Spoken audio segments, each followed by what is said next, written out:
Everyone welcome back to the my channel study world by Nikhil. ఈరోజు మీ ముందుకి ఒక మంచి ఇంట్రెస్టింగ్ ఇన్ఫర్మేటివ్ వీడియో అయితే తీసుకొచ్చాను.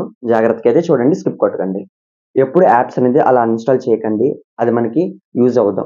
ఓకేనా? దానివల్ల ఒక మంచి పెద్ద ప్రాబ్లమ్ ఉంది. ఇప్పుడు క్లియర్‌గా చెప్తాను చూడండి.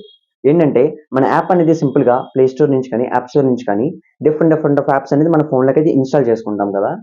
అన్‌ఇన్‌స్టాల్ చేసినప్పుడు సింపుల్‌గా మాత్రం అన్‌ఇన్‌స్టాల్ చేస్తాం. అదైతే రైట్ ప్రొసీజర్ కాదు. ఎందుకంటే ఎప్పుడైతే యాప్ అనేది అన్‌ఇన్‌స్టాల్ చేసామో జస్ట్ మన ఫోన్‌లో నుంచి అన్‌ఇన్‌స్టాల్ అవుతుంది గానీ, కంపెనీ యొక్క క్లౌడ్ డేటా నుంచి అయితే అన్‌ఇన్‌స్టాల్ అవ్వదు. అది ఎలా చేయాలో ఇప్పుడు క్లియర్‌గా చెప్తాను, జాగ్రత్తగా వినండి. యాప్ అనేది లాంగ్ ప్రెస్ చేసుకుంటే మనకి యాప్ ఇన్ఫో అనేదైతే ఓపెన్ అవుతుంది. అక్కడ మనకి 2 ఆప్షన్స్ ఉంటాయి. Clear data, clear catchy. ఏం చేయాలంటే క్లిక్ చేసి క్లియర్ డేటా మీద క్లిక్ చేస్తే కంప్లీట్‌గా క్లౌడ్‌కి మనకి కంప్లీట్‌గా కమ్యూనికేషన్ అనేది లాస్ అవుట్ అవుతుంది. అలాగే ఎప్పుడైనా ఇన్‌స్టాల్ చేసినప్పుడు అలా అన్‌ఇన్‌స్టాల్ అయితే చేయండి. ఈ వీడియో మీకు నచ్చిందంటే లైక్ చేయండి. మన ఛానల్ అయితే సబ్స్క్రైబ్ చేసుకోండి. That's all of this video. Bye friends.